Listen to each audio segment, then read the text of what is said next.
Muchas gracias, muy buenos días. Agradezco entonces la invitación del directorio de la sociedad para invitarme a presentar esta reunión, que es la primera que se realiza fuera de la sociedad y que tiene el interés de presentarla en los hospitales públicos de Chile. Me señaló el directorio que esta es la visión de la sociedad. Ojalá que sea la visión de la sociedad, porque es una visión mía que se la planteo a la sociedad para que sea aceptada. Por lo demás, la mayoría de los conceptos está en la guía perinatal. La infección por estreptococo grupo B en nuestra especialidad es la infección más importante de aquellas que ascienden desde la vagina, porque en todo el mundo es la principal causa de muerte neonatal por infección. Sin embargo, no es el único daño que producen las infecciones bacterianas ascendentes y el estreptococo no es la única infección que produce estos daños. Por esa razón, es necesario que complementemos esta presentación con algunas generalidades sobre infección bacteriana ascendente, que producen también muerte fetal, que es aquella muerte en el útero, y fundamentalmente parto prematuro, que es uno de los daños más importantes de nuestra especialidad. Entonces, en esta posición, en esta primera parte, nosotros presentamos una generalidad con respecto a infección bacteriana ascendente, la importancia, los resultados, la población de riesgo de infección en general, la inmunidad en obesa, porque la obesa es el ejemplo clínico más trascendente de alteración de la inmunidad vaginal, responsable de que estas bacterias que se presentan en la vagina asciendan y causen los daños que estamos analizando. ¿Cómo se hace el diagnóstico de resultados adversos por infección bacteriana ascendente? Y en este sentido juega un rol tremendamente importante el estudio histológico de la placenta. Exámenes, cuándo y cuáles, y la categoría de la microbiota vaginal, porque eso es tremendamente trascendente entenderlo y entenderlo adecuadamente. Este contenido probablemente no figure en su totalidad en la guía perinatal, pero sí corresponde a la segunda parte, son las consideraciones específicas sobre la infección por estreptococo, en cuya guía participamos el doctor Fernando Garzúa y yo, y también con la colaboración de la doctora María Angélica Martínez, profesora asociada de microbiología. ¿Cuáles son las infecciones bacterianas que parten en la vagina y producen los daños que vamos a analizar a continuación? Infecciones que son netamente cervicovaginales, vaginosis bacteriana, que tiene un componente polimicrobiano y fundamentalmente bacterias anaerobias. Vaginitis aeróbica, dentro de los cuales está el estreptococo grupo B o estreptococo agalactiae. Enterococcus fecalis, las enterobacterias, coli, klebsiella. Las bacterias que están en el grupo de los ureaplasma, dentro de los cuales está ureaplasma sp y Mycoplasma hominis. Las enfermedades de transmisión sexual, Neisseria gonorrea, Trichomonas vaginalis, y bacterias orofaringias y periodontales, cuya transmisión es habitualmente transplacentaria, pero también por prácticas sexuales pueden estar en la vagina. Y ellas son Haemophilus influenza, Fusobacterium nucleatum y Porphyromonas gingivalis. Todos estos microorganismos pueden producir los daños que analizaremos a continuación, pero siendo el daño producido por el Streptococcus agalactiae el más importante. Sin embargo, estas bacterias tienen que estudiarse en conjunto, no se pueden estudiar por separado. Por esa razón estoy presentando esto en forma preliminar, porque no es ir dirigidamente a tomar una muestra solo orientada a la pesquisa de Streptococcus, porque eso sería un estudio absolutamente incompleto. ¿Qué es lo que producen en general las infecciones bacterianas ascendentes? Todos estos daños. Aborto de segundo trimestre, parto prematuro, infecciones del parto puerperio, mortalidad fetal, morbilidad y mortalidad neonatal.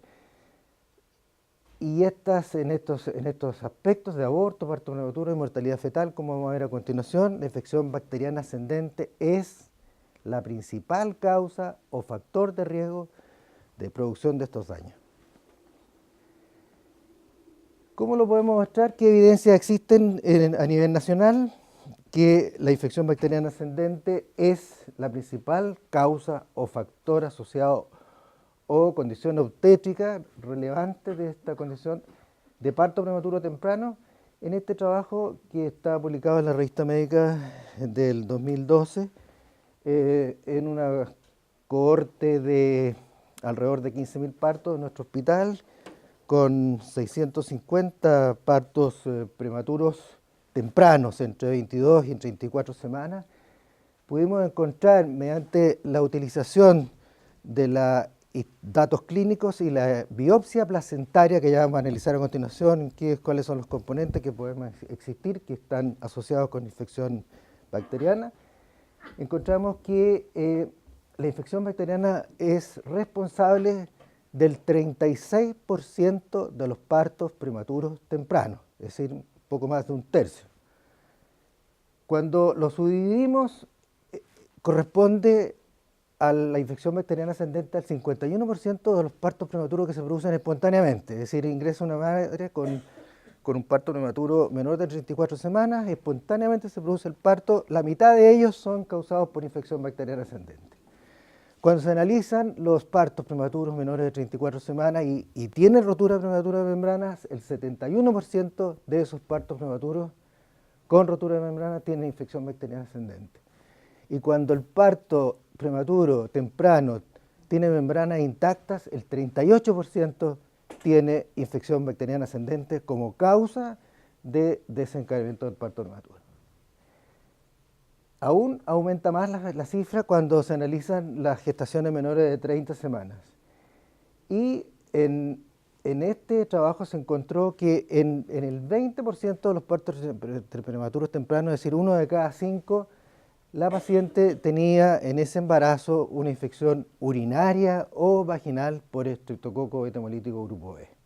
Por lo tanto, se puede decir también que el parto prematuro es producido por la infección por estreptococo y no necesariamente una muerte neonatal, como es lo que habitualmente se estudia del estreptococo. ¿Cómo consideramos o cuáles son los elementos que tenemos que tener presente para considerar un parto prematuro o un daño de los que estamos mencionando asociado con la infección bacteriana ascendente? Fundamentalmente estos datos clínicos: rotura prematura de membrana, corioamnionitis clínica, sangrado vaginal con desprendimiento amniocorial fundamentalmente, existencia de infecciones vaginales, especialmente por estreptococo, infección del tracto urinario, presencia de dispositivo intrauterino que no se ha extraído, un cervix corto, desprendimiento prematuro de placenta normicesta, membranas prolapsadas bajo el orificio cervical externo, y estos hallazgos de la historia clínica correlacionados con estos siguientes hallazgos histopatológicos: corioamnionitis, funicitis, intervellositis, que son hallazgos histopatológicos propios, patognomónicos de la infección bacteriana ascendente. Entonces, la corioamnionitis es la inflamación aguda y presencia de neutrófilos con o sin necrosis de las membranas fetales y o de la placa subcoriónica, y lo mismo para la funicitis, pero en el cordón. Y entonces en estas láminas se puede ver corioamnios con numerosos neutrófilos acumulados tanto en el orificio cervical interno como en el plato corial. Esto es una corioamnionitis histológica y esto es una funicitis, donde ustedes tienen los vasos, la arteria y la vena totalmente infiltrados con leucocitos polimorfos nucleares. Estos hallazgos histológicos son propios, patognomónicos de condición por infección bacteriana ascendente y no por otra situación. Así que claramente, presentando estos hallazgos más los hallazgos clínicos que les he presentado, este parto prematuro o este resultado adverso puede decirse que es producido por una infección bacteriana ascendente. Como ustedes pueden ver aquí, por ejemplo, las arterias umbilicales tienen además un gran compromiso inflamatorio y la posibilidad de trombo. Y eso explica que un buen número de niños que nacen con APGAR bajo o tienen muerte fetal puede producirse este daño no necesariamente por infección, sino que por un pasaje inadecuado de oxígeno y de nutrientes por el cordón umbilical que produce la muerte, en este caso por asfixia. Resultados adversos de mortalidad perinatal en esta misma serie de 15.000 partos y 650 partos prematuros. Encontramos la mortalidad perinatal, es decir, aquella muerte que se produce dentro del útero, en el parto prematuro temprano, más la muerte neonatal precoz. Y aquí entonces las condiciones que se utilizaron para hacer este diagnóstico es, además de la biopsia, es la autopsia fetal en todos estos casos. Y entonces encontramos que la mortalidad perinatal en el parto prematuro por temprano, por infección bacteriana ascendente, es del 41%. Es decir, cuando ustedes tienen niños que se mueren adentro del útero o que se mueren en la primera semana de vida y son prematuros tempranos, entre 22 y 34 semanas, casi la mitad de ellos, la muerte es producida por infección bacteriana ascendente. ¿Y por qué? Porque los hallazgos de la placenta y los hallazgos de la autopsia fetal determinaron lo que estamos señalando. ¿De qué muere un niño por infección bacteriana ascendente? En este caso, por neumonía congénita. El 18% de estos niños murieron porque tenían sus pulmones con neumonía congénita. Y en estos casos existió el antecedente de infección urinaria o vaginal de la madre durante el embarazo por estreptococo grupo B. Volvemos nuevamente a decirlo, no necesariamente los daños que produce el estreptococo galactiae son muerte neonatal en el embarazo de término, sino que también, aparte de producir parto prematuro, también favorece la mortalidad fetal o muerte intrauterina. Después puede morir por hipoxia aguda por las razones que yo les señalé, con el compromiso de los vasos del cordón y una obstrucción de ellos por trombo. Puede morir por choque hipovolémico porque se desprende la placenta. La infección bacteriana ascendente, si analizamos los desprendimientos de placenta, es, después de la hipertensión, la segunda causa más frecuente de desprendimiento placentario. Así que puede no tener compromiso infeccioso al feto, pero muere por un choque hipovolémico por desprendimiento de placenta.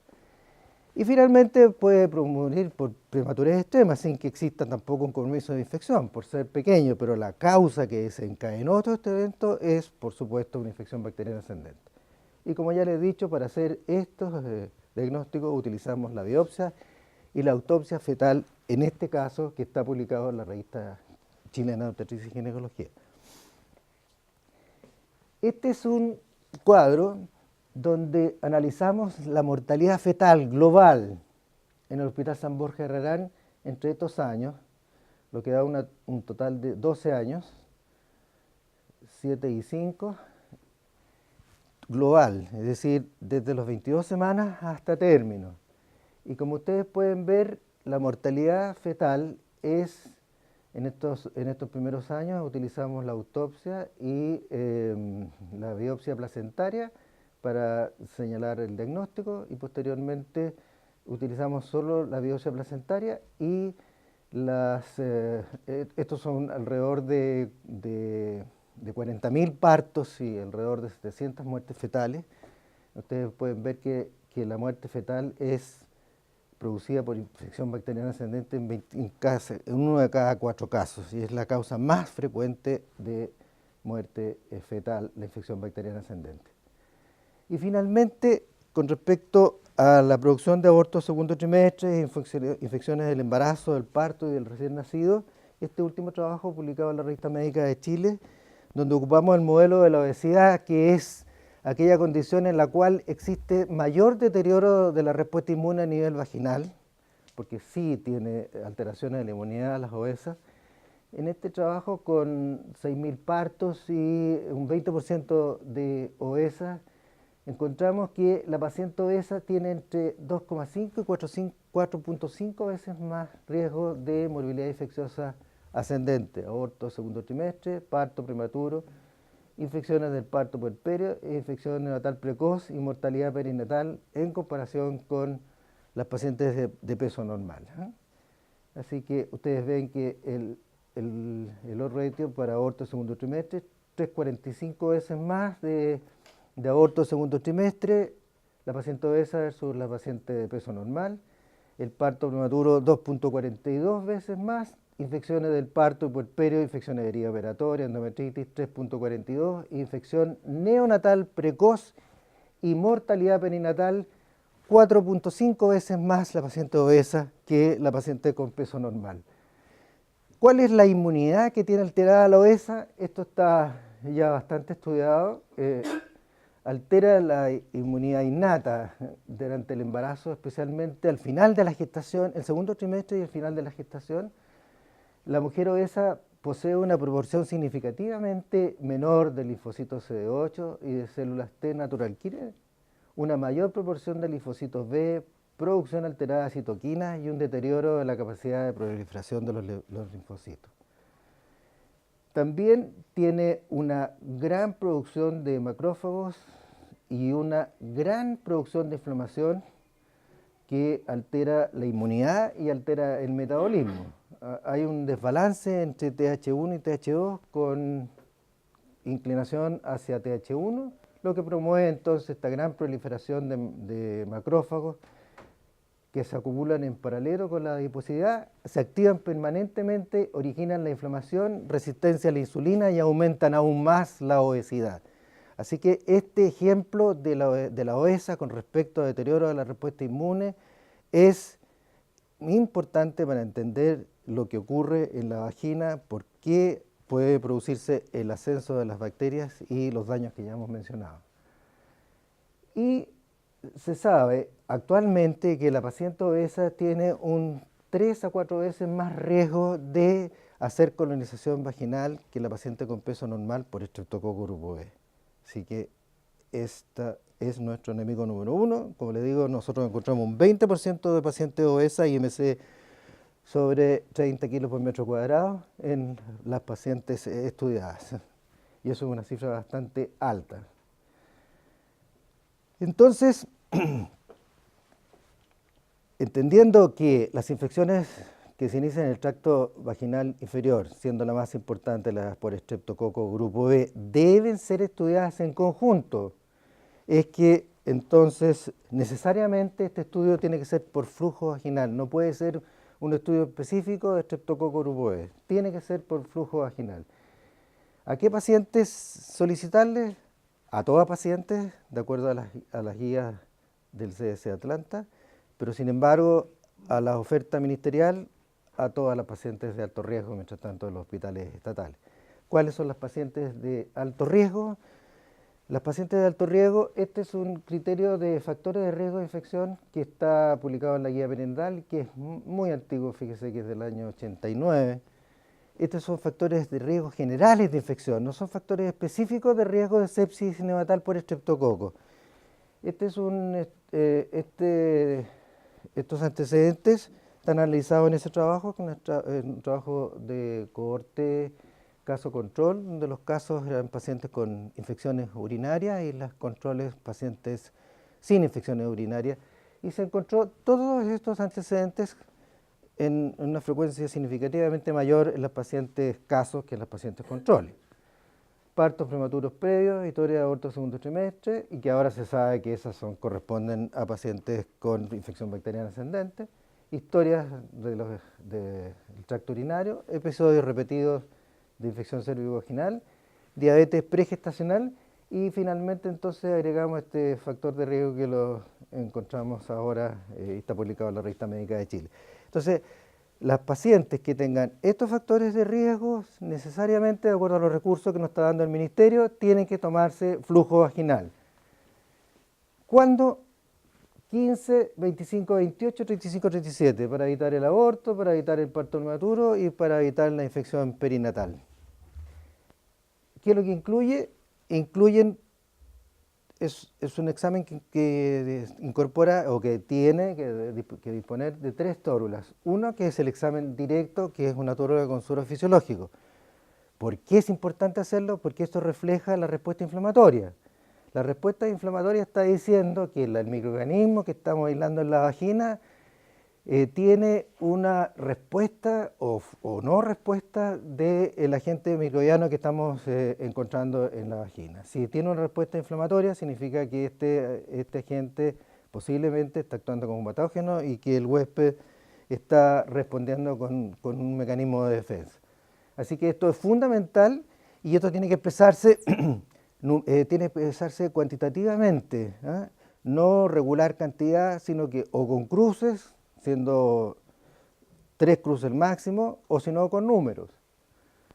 Fundamentalmente con eso. Y después el cultivo corriente, que se toma con otra tórula y se introduce en un medio de transporte Stuart o Ames, que es un transporte celestito, y el Ames es un poquito más claro, que sirve para el cultivo corriente y para la adición de Gram. Y finalmente una muestra vagino-rectal. Se toma la muestra en la vagina y se hace un toque a nivel rectal, cosa de no hacer desaparecer la muestra vaginal, y se siembra no se siembra, se transporta en otro tubo de Stuart, el cual finalmente va a ser llevado al laboratorio para ser sembrado en un medio que lo vamos a ver más adelante, selectivo.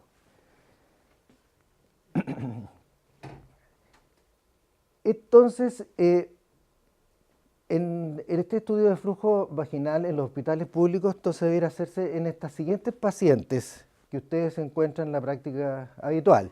En los policlínicos de alto riesgo, siempre que tengan los factores de riesgo que están señalados, y en las pacientes hospitalizadas, de acuerdo a estos nuevos conceptos o recomendaciones del CDC de Atlanta, hay que tomarle a las pacientes que tienen síntomas de parto prematuro, que incluye a las que tienen metrorragia, porque las evidencias señalan que pueden existir infecciones, y dentro de las infecciones ascendentes está el estreptococo, y la rotura prematura de membrana en embarazo de pretérmino, que es la condición obstétrica que tiene mayor frecuencia de infección ascendente. ¿Cómo se interpreta este flujo que tomamos? Esto es bien importante porque no hay mucha oportunidad de poder explicar estos hallazgos y generalmente la gente se queda con interpretaciones que a lo mejor las ha adquirido de distintas maneras, o en forma verbal, de otro compañero de trabajo, etc. Pero no he visto yo sesiones de docencia que entreguen estos conceptos. ¿Qué es lo que es la microbiota normal de acuerdo al flujo vaginal que hemos presentado anteriormente? Hay categorías de acuerdo a Donders, que es el investigador que más ha participado en este asunto de aclarar cuáles son las clasificaciones de la flora vaginal.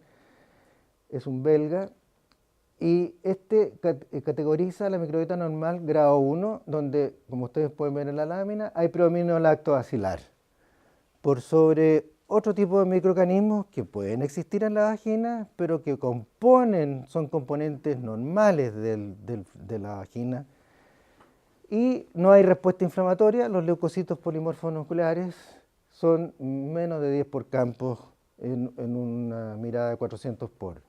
Después hay otra microbiota normal que está formado por una condición un poco diferente. Hay pérdida del predominio lactobacilar y hay aparición de otro tipo de microorganismos expresados por la tinción de Gram, Coccaceae, Coccobacillus, y no hay inflamación. Esa sería la segunda categoría: disminución de la flora lactobacilar, proliferación de algunos otros microorganismos y ausencia de inflamación en ambas situaciones.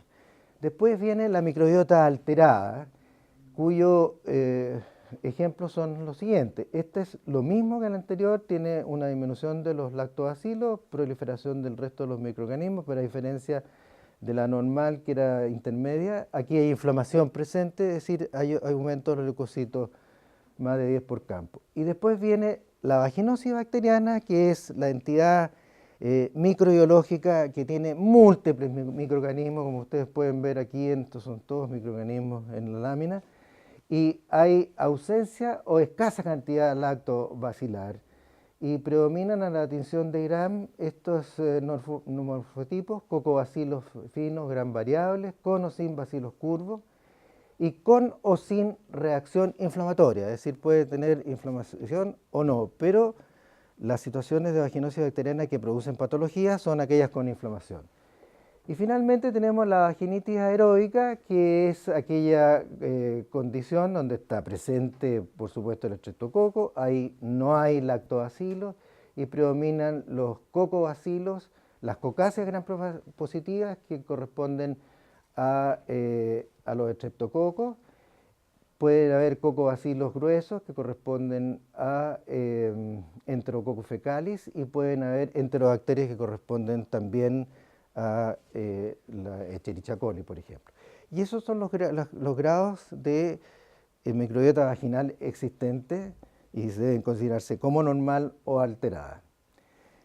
Y específicamente sobre estreptococo, los conceptos figuran todos en la guía perinatal. Aquí los vamos a ordenar un poquito nomás y vamos a hacer un par de actualizaciones nomás. El estreptococo agalactiae, estreptococo beta hemolítico grupo B, es una cocácea gram positiva en cadena que produce beta hemólisis en agar sangre y que tiene una estructura que es una cápsula que lo rodea por fuera, que está compuesta por un polisacárido y que tiene los serotipos que son responsables de la patogenicidad. Y tiene la pared celular que contiene un polisacárido específico también, que es responsable de la clasificación de Landsberg o grupo B.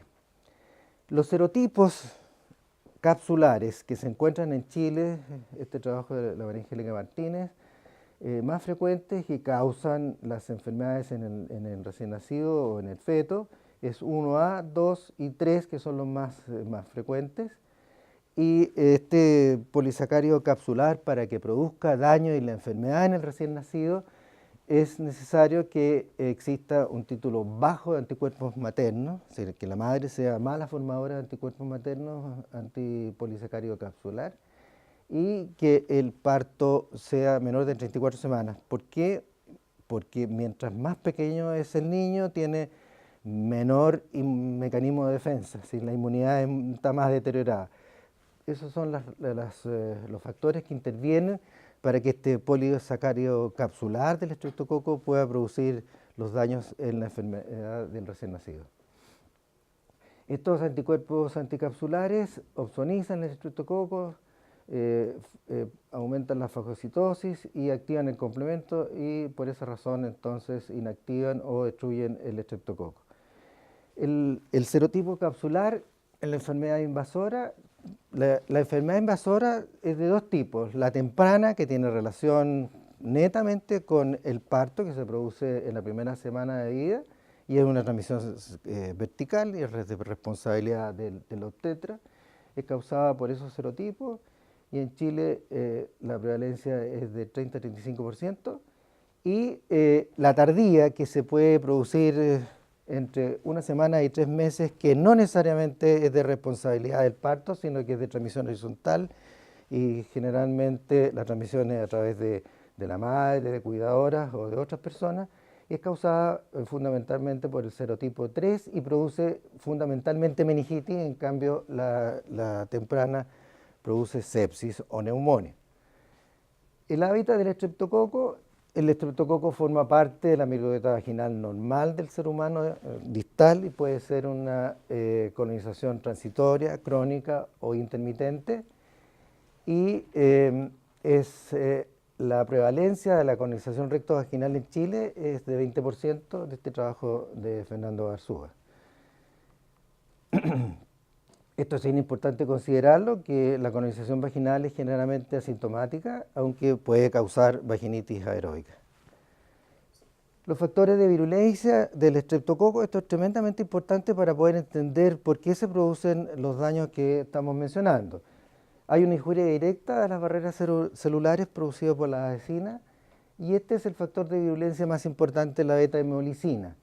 Esta beta-hemolicina, que es una enzima que participa en la injuria celular del endotelio microvascular cerebral y de las células epiteliales y endoteliales del pulmón. Estas propiedades de la beta-hemolicina esto es bien importante porque son inhibidas por un componente del surfactante pulmonar que se llama DPPC, y que este componente, cuando está presente, actúa como un mecanismo contra el estreptococo, pero si no está presente, por ejemplo, antes de las 24 semanas o después, entre las 24 y las 30 semanas, donde el surfactante pulmonar no contiene esta sustancia o en forma adecuada, es más fácil que aparezca la neumonía congénita. Y la neumonía congénita es uno de los daños frecuentes que nosotros hemos encontrado, de acuerdo a lo que les describí anteriormente, y que no está relatada en la literatura internacional, pero es importante y esto se descubre porque habitualmente produce muerte fetal. También a término, en situaciones especiales como obesas y diabéticas, donde el surfactante pulmonar también tiene una característica de menor calidad, podría también aparecer la neumonía congénita y son condiciones que son importantes tenerlas presentes. Así que esto del análisis de los factores de virulencia es tremendamente importante para entender los daños. Después tiene una serie de enzimas también que produce proteasas, colagenasas y aluronidasas que modifica la permeabilidad del tejido conectivo y disminuye la viscosidad del cemento celular. Esto es tremendamente interesante porque favorece el acortamiento de dilatación cervical. Es probable que en más de algún caso que ustedes encuentren acortamiento cervical, si ustedes le hacen un examen dirigido para estreptococo, van a encontrar que tenemos estreptococo hemolítico grupo E y que estas modificaciones son producidas por estos factores de virulencia que yo les estoy señalando. Y después tienen otros factores como que inducen la apoptosis, obstrucción de los macrófagos, activan las citoquinas, producen una gran respuesta inflamatoria y eso aumenta el crecimiento y la patogenicidad del estreptococo. Y este produce un pigmento anaranjado, que es un antioxidante que impide su destrucción. Esta lámina es bien interesante para entender lo que hemos conversado en el sentido que, y por qué debe hacerse un estudio completo de todos los microorganismos que se encuentran en la vagina y que pueden ser responsables de infección ascendente. Esta es microbiología encontrada en el parto prematuro con rotura prematura de membrana de pretérmino, publicado hace mucho tiempo en la revista chilena de obstetricia y ginecología, en donde podemos ver que hay asociación microbiana del estreptococo, que está presente en la infección de la vagina, 17%, 10% en la cavidad amniótica, y que cuando está presente en estas cifras, la asociación microbiana en la vagina es de 92%. Entonces, es tremendamente importante hacer el estudio completo del flujo vaginal y dentro de las cuales está la vaginosis bacteriana frecuentemente asociada. Y en la cavidad amniótica la asociación es menor, pero también existe asociación. Así que esta es otra de las razones por las cuales siempre debe hacer un estudio completo de flujo. ¿Cómo se produce la patogenia de la infección perinatal? La colonización vagino-rectal de la madre por estreptococo, 20%, como ya le dijimos, encontrada por el doctor Arzúa. En Europa bastante similar, 20-30% en Estados Unidos. Se transmite de la madre hacia el niño en un 50%, pero el niño queda colonizado. Solo un grupo hace la infección neonatal 1 o 2%, la mayoría son asintomáticos. Este compromiso es mayor cuando hay infección de la cavidad amniótica, es decir, cuando el estreptococo está ubicado en la cavidad amniótica, la mitad de los niños tienen una infección neonatal y esta es la incidencia en la población general, 1.2, aumenta cuando hay colonización, 14.1, y cuando hay factores de riesgo aumenta muchísimo más. Las manifestaciones clínicas son las que ya hemos conversado: infección urinaria, aborto, parto prematuro, infección intraamniótica, coriamnionitis clínica, endometritis postparto, peritonitis puerperal.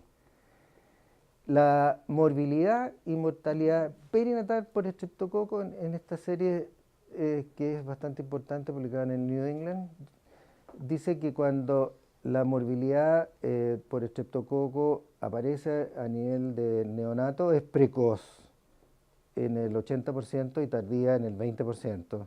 Y cuando se presenta precoz es fundamentalmente 3 de 4 dentro de las primeras 24 horas. Es decir, como es una infección congénita, los niños o sobreviven o se mueren en las primeras horas. La sepsis, y esto está, como les señalé anteriormente, expresado fundamentalmente en el estudio neonatal y a término, ¿eh? Por eso que la sepsis es más frecuente y la neumonía es más pequeñita, pero la neumonía tiene que tenerlo presente en el segundo trimestre y causa mortalidad fetal.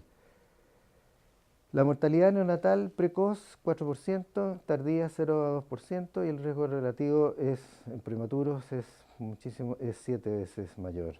Y las secuelas neurológicas por estreptococo, por las infecciones por estreptococo, es 1 de cada 5. Por eso que las parálisis cerebral son fundamentalmente a infecciones por estreptococo. Y esto es lo que nosotros ya encontramos y se lo señalé anteriormente, que la mortalidad perinatal por neumonía congénita, que es una cifra que no la he visto publicada en otros trabajos, es bastante elevada cuando se estudia solo la mortalidad. Y esto, como les digo, es con autopsia. El 18% de los partos prematuros tempranos. Los factores de riesgo, entonces, ya lo hemos conversado, cuando la madre no tiene los anticuerpos anticapsulares, y esto se revela porque en otro nacimiento o en otro parto de la embarazada tiene un hermano con enfermedad por estreptococo, la prematurez porque tienen un sistema inmunológico inmaduro, y en el momento del parto porque la fiebre es un indicador de posibilidades de replicación de la bacteria. La bacteriuria porque habla de que existe una carga bacteriana elevada y la rotura de membranas prolongada porque puede existir un crecimiento y desarrollo de este microorganismo. El diagnóstico. Entonces, y aquí estamos refiriéndonos exclusivamente a estreptococo, pero siempre complementando con lo que lo señalamos anteriormente. Se realiza entonces, el estreptococo se puede ubicar en el tercio inferior y en la región anoperineal. La mujer portadora habitualmente asintomática y no debe esperarse la presencia del flujo. Tomar el flujo, ya que el Ministerio nos dio autorización solamente para las pacientes de riesgo y ahorremos un poco, entonces no tomemos a las 15 semanas, podemos tomar a 25, 28, de todas maneras, 35, 37. Y si acaso en los hospitales privados, que aquí existen mayor cantidad de recursos, debe tomarse a todas las pacientes aún sin riesgo. Incluye los mismos exámenes que ya les señalé y aquí entramos al terreno del cultivo enriquecido, que el que preconiza la doctora María Angélica es el Todd Hewitt. Este es un tema microbiológico puro, en donde no les podría señalar si acaso hay una ventaja de uno por sobre otro, pero esto es lo que preconiza la doctora María Angélica Martínez.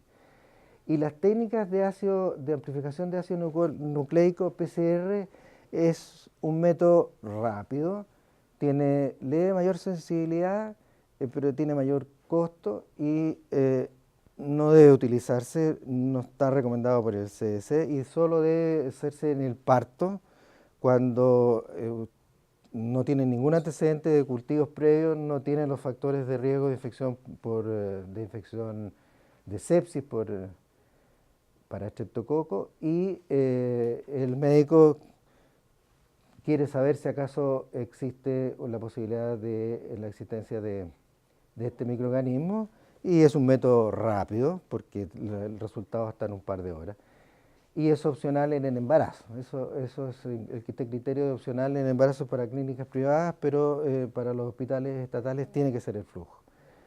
Este sería el algoritmo de la parte de laboratorio, muestras vaginorrectales.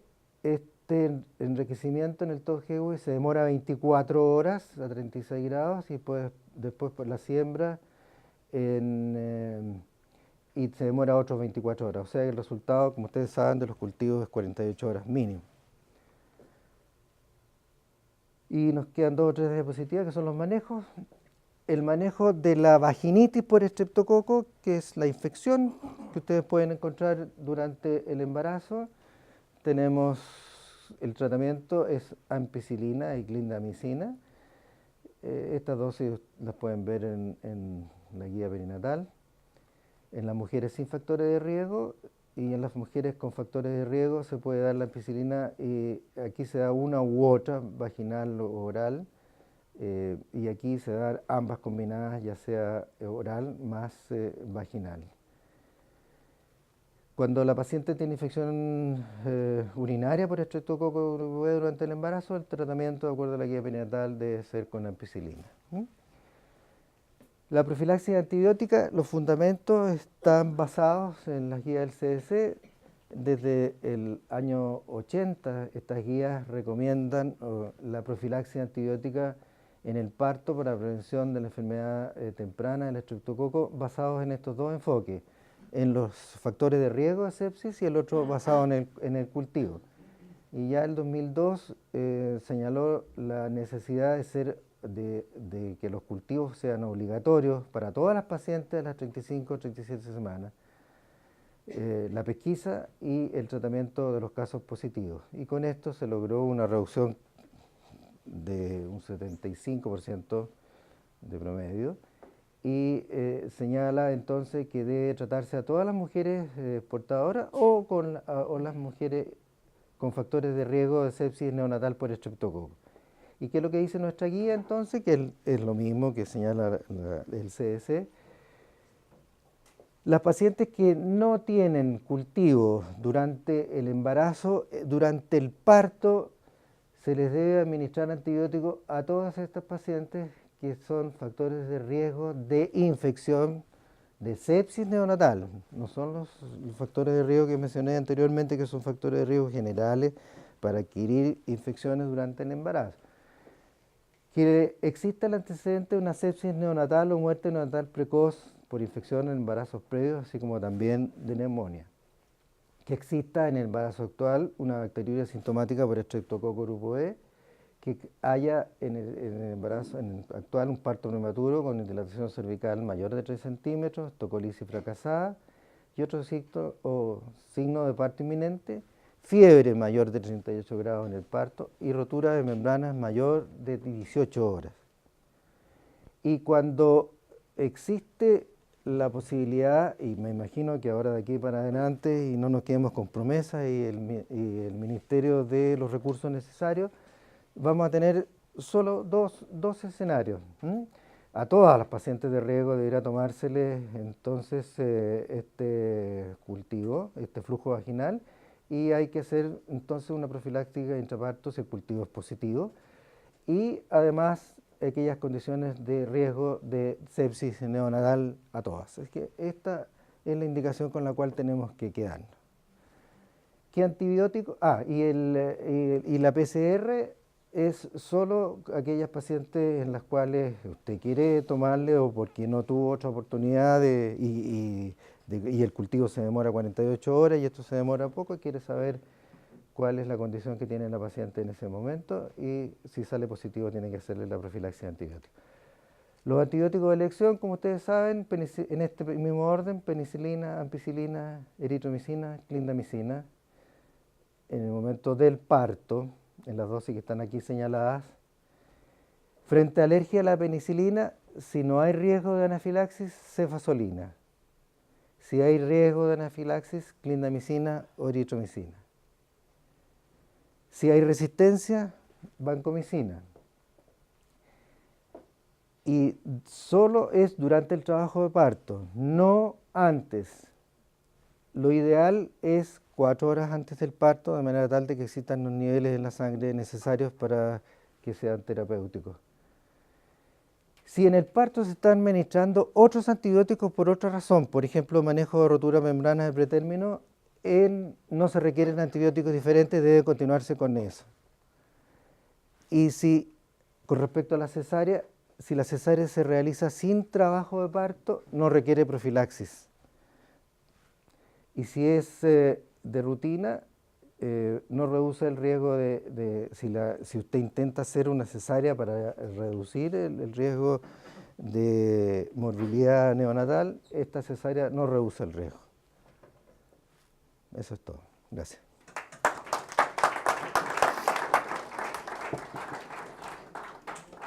Muchas gracias, doctor Ovalle. No sé si hay dudas, preguntas, comentarios. A propósito de que hemos tenido varios casos, esa vez yo me acuerdo que la incidencia era 0,3 por 1000 de infecciones por estrepto en recién nacidos de término. O sea, que no son para el criterio, digamos, de la categorización de alto riesgo. Y ahí el doctor Insunza me comentó que eso estaba en revisión o en estudio. En Inglaterra, el año antepasado, ellos también habían asumido el esquema y la estrategia de tratar solamente los cofactores de riesgo. Y el año pasado ellos cambiaron la estrategia y se pasaron a la estrategia de tomar cultivo después de las 35 semanas. En Holanda ocurrió exactamente lo mismo. Ellos tenían una muy baja de tasa de infección por estrepto grupo B, era del orden de 0,25, 0,3 por mil, pero ellos también cambiaron la estrategia hace 3 años atrás y también empezaron a tomar cultivo. O sea, todos los países desarrollados ya han asumido esta estrategia de cultivo. Dado que la presencia de una meningitis por estrepto y con las secuelas que tiene es un problema serio de salud pública, yo creo que debe volver a plantearse la necesidad en nuestro país de asumir una estrategia que han adoptado todos los países desarrollados. Entonces, quiero saber qué opinan ustedes como sociedad obstetricia, dado que esto es un tema candente. Cada vez que hay una meningitis, la gente se hace sus preguntas, Claro. sobre todo en un niño que es eterno. Bueno, hay dos aspectos. Uno, el que señala usted, que indudablemente tiene toda la razón, que es la realidad en todo el mundo. Y yo lo señalé en algún momento de la exposición. La muestra tiene que tomarse a todas las pacientes. Y lo otro es la realidad local, en donde el ministerio solamente promete recursos, de acuerdo a la forma como yo lo expuse, solo para la población de riesgo. Y es una cuestión de recursos.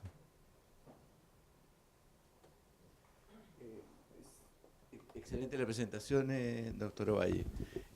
Sin lugar a duda, la recomendación, y que fue lo que presionó y fue lo que se manifestó en la conferencia de prensa que se hizo en el Colegio Médico, entre el Colegio Médico, la Sociedad Obstetricia, estaba presente también el Colegio Matrona, fue la recomendación de hacer el screening universal. En ese minuto la ministra dijo claramente que no iba a haber screening universal, sino que iba a haber solamente para los factores de riesgo, pero en conversaciones informales con gente del ministerio aparentemente hay una mirada hacia un cambio de estrategia y probablemente sí van a haber una implementación de recursos ante la avalancha de evidencias que hacen necesario de que el screening sea universal, en la medida de lo que estaba planteando el doctor recién. Es decir, yo creo que la evidencia actual hoy día sustenta que nosotros deberíamos pedirle el screening universal. Ahora, el screening universal debe ser adecuado con los métodos adecuados, porque un cultivo que no sea con métodos enriquecidos no tiene el beneficio, Claro. y por lo tanto hacer un screening universal con una estrategia equivocada tampoco va a obtener el beneficio que se está buscando. Por lo tanto, va a haber que plantear en su momento con certeza de que en caso de hacerse un screening universal se utilicen los métodos que aquí se explicaron y no otro tipo de cultivos que no van a tener el beneficio esperado. A propósito de lo que tú dices, Mario, las guías perinatales sugieren el cultivo universal de estreptococo desde la guía anterior a la actual, pero es una sugerencia. O sea, está dentro de la sugerencia de los exámenes para las embarazadas a nivel primario. Lo que no existe es el recurso en la canasta para que los municipios tengan el dinero para comprar el examen. Eso es lo que no está. Entonces, por eso, hay algunos que sí lo hacen, pero no está dentro de la canasta, como cuando el municipio pide un RPR o pide otro examen. Nosotros como sociedad hemos tenido la postura que dice Alfredo de que se haga cultivo universal. Esa ha sido la posición. No sé si hay alguna otro comentario, duda. Alfredo, tu propuesta, ¿qué harías con una paciente que ingresa con una RPO de pretérmino y tiene un cultivo estrepto positivo, sin trabajo de parto? Amniocentesis negativa para infección intraamniótica. Bueno, ahí te digo la posición personal de la que hacemos nosotros. Bueno, ¿qué edad gestacional le pusiste? Pero, ya. Porque la guía del CDC de repente tiene algunas variaciones en ese sentido. No, nosotros preconizamos el tratamiento antibiótico inmediato, ¿eh? Porque no puede saber qué es lo que le va a pasar, si acaso va a empezar... ¿Cuánto tiempo? El tratamiento antibiótico que estamos utilizando es por 7 días, que es lo mismo que preconiza la guía perinatal también, ¿eh? Con las asociaciones nosotros tenemos 2 esquemas, penimetrogenta y clindamicina, gentamicina para la rotura prematura de membrana del embarazo de pretérmino, independiente o no del resultado del cultivo. Ese es el esquema nuestro de manejo. Y tú pusiste ahí en la diapositiva que tu propuesta para las pacientes de riesgo que tengan vaginosis con estrepto, tratarlas también. Eso es Por una durante el semana, embarazo. durante el embarazo. Durante el embarazo, durante el control de esas pacientes de riesgo, tú puedes tomarle flujo porque ya tienen un flujo, puede ser el resultado de dos opciones, o que tiene un flujo evidente vaginal, patológico, entonces se toma la muestra y si sale lo que salga alterado, un resultado de flujo anormal, se trata. Se trata porque hay que tratarlo, porque si no, en ese momento va a producir parto prematuro si no se trata. ¿Ah? Y también la otra opción es que no sea tan patológico, evidentemente, pero le tomas porque está dentro de las opciones 15, 25, 35 y sale con aumento de la inflamación, tienes que tratarlo también, no esperar el tratamiento profiláctico en el parto, porque si no aparece el otro riesgo que es el parto prematuro, con o sin rotura prematura de membrana. Cuando existe infección hay que tratar a todas las mujeres que tengan infección en la vagina, hay que tratarlas durante el embarazo. Sí, te lo pregunto porque el esquema GES solo visualiza tratar vaginosis bacteriana con metronidazol en la sospecha, ¿cierto?, de, ayúdenme, infección por Gardnerella vaginalis, ¿cierto? No, ese es el esquema. Claro. Entonces, tú lo que estás proponiendo es incluir el tratamiento con clindamicina a la paciente que tiene... A todas. A A mí no me convidaron a escribir esa norma.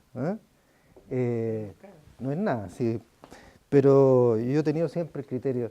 Si la evidencia son esas, mujer que tenga factor de riesgo y que tiene, por lo tanto, deterioro de la respuesta inmune en su vagina y tiene infección vaginal o urinaria, tiene posibilidades de parto prematuro, tiene posibilidades de aborto.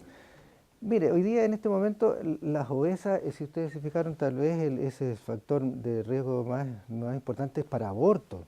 Es decir, la presencia de una infección en la vagina y tiene IMC de 40, es decir, tiene un porcentaje a lo mejor de 40-50% que tenga un aborto en el segundo trimestre. Entonces, ¿qué va a esperar que si sale un estreptococo tratarlo en el parto? No, pues tiene que tratarlo en ese momento. Igual si tiene vaginosis bacteriana, independiente, o si sale cualquier otra bacteria, si puede salir un coli, puede salir en la vagina. Siempre que haya infección, siempre, por eso que tiene que tomarse el flujo completo, tiene que haber aumento de la respuesta leucocitaria. Si no tiene aumento de la respuesta leucocitaria, aunque salga un coli, no se trata, porque no es infección.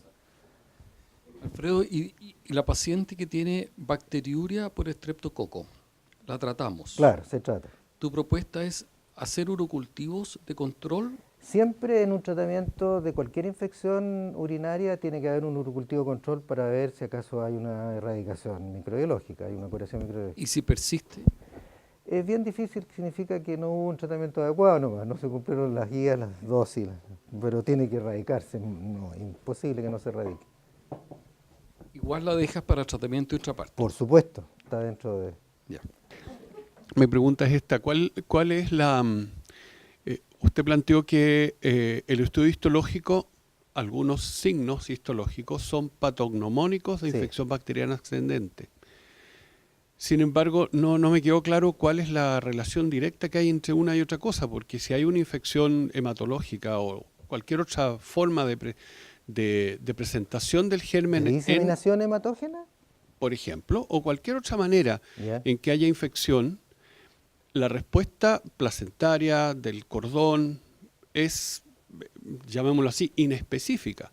Polimorfonucleares, etcétera, etcétera, asociado a las bacterias. Cualquier bacteria, el origen que tenga. Pero no hay cómo hacer una asociación patognomónica, en mi opinión por lo menos, entre infección bacteriana ascendente y los hallazgos histológicos. Entonces, si me puede ayudar a entender eso, Claro. ideal. No, sí tiene razón. No, lo que no se puede hacer es un diagnóstico específico, pero eso sí que son propios de cualquier infección bacteriana ascendente. Y la infección, cualquier infección bacteriana ascendente que ascienda, sí. A ver, si uno sigue con imaginación. No, la listeriosis es una infección bacteriana de diseminación transplacentaria porque está en los alimentos. Entonces, se consume el alimento contaminado, pasa por la placenta, pasa por la sangre y la placenta y tiene otro hallazgo histológico. La infección bacteriana ascendente comienza en el cuello y si tenemos estreptococo tenemos acortamiento cervical. Si ustedes tomarán cultivos, se darían cuenta que muchas veces esos acortamientos cervical se deben a estreptococo.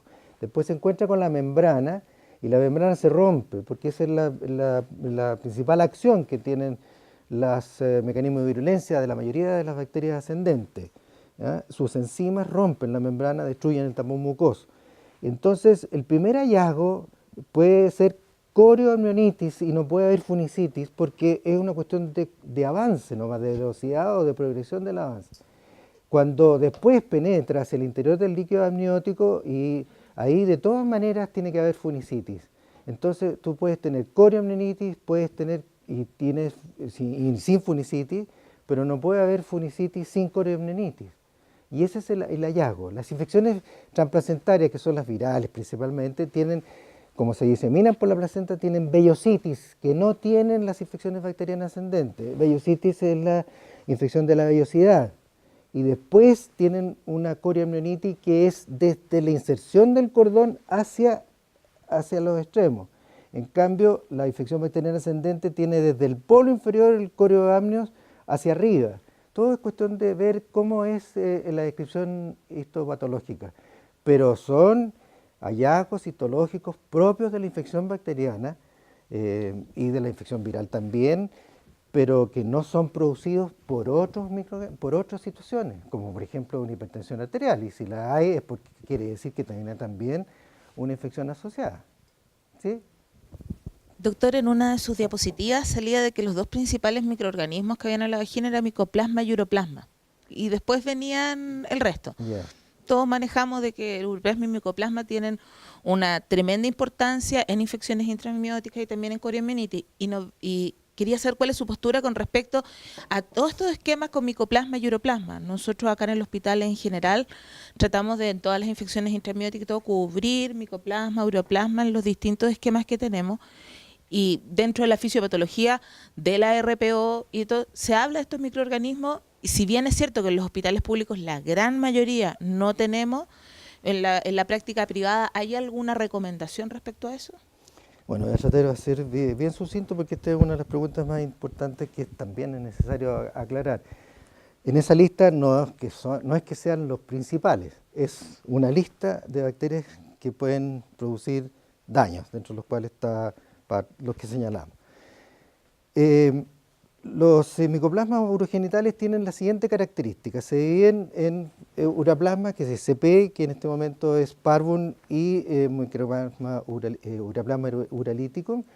Están presentes en el parto prematuro y en la bacteria más frecuentemente aislada y está demostrado que producen parto prematuro. ¿Eh?